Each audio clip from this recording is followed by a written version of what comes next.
બોરડા ગામે લોક સાહિત્યકાર માયાભાઈના અનુષ્ઠાન હવન યજ્ઞમાં બગદાણા પીએસઆઈ એમ.બી. ગુર્જર દ્વારા પોલીસ સ્ટાફ વતી લોક સાહિત્યકાર માયાભાઈને શાલ ઓઢાડી સન્માનિત કરાયા।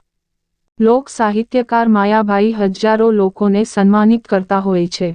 અનેક કાર્યક્રમોમાં માયાભાઈ હસ્તે અનેક અગ્રણીઓ, અધિકારીઓ, પદાધિકારીઓને સન્માન સમારોહ થતા હોય છે।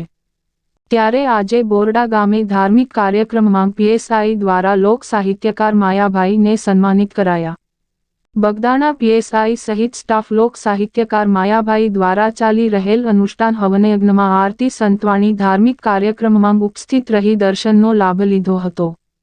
તળાજાના બોરડા ગામે લોકસાહિત્યકાર માયાભાઈ દ્વારા ચાલી રહેલ શ્રાવણ માસ દરમિયાન અનુષ્ઠાન હવન યજ્ઞમાં અગ્રણીઓ ઉમટ્યા હતા।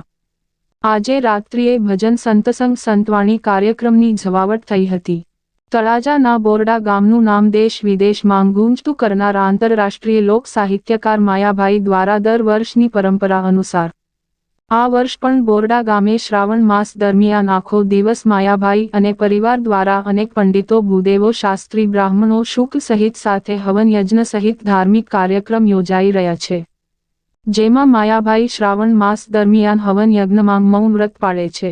આખો મહિનો હવન યજ્ઞ ચાલી રહ્યા છે તેમજ દરરોજ રાત્રિએ ભજન સંતસંગ સંતવાણી ધાર્મિક કાર્યક્રમની જમાવટ ચાલી રહી છે। જેમાં આજે અધિકારીઓ, પદાધિકારીઓ, કર્મચારીઓ, પોલીસ ટીમ, પીએસઆઈ સહિત ધાર્મિક કાર્યક્રમનો લાભ લઈ ધન્યતા અનુભવેલ। રિપોર્ટ કમલેશ ઢાપા સાથે મથુર ચૌહાણ।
क्या खाओ दिया फिर जाएंगे।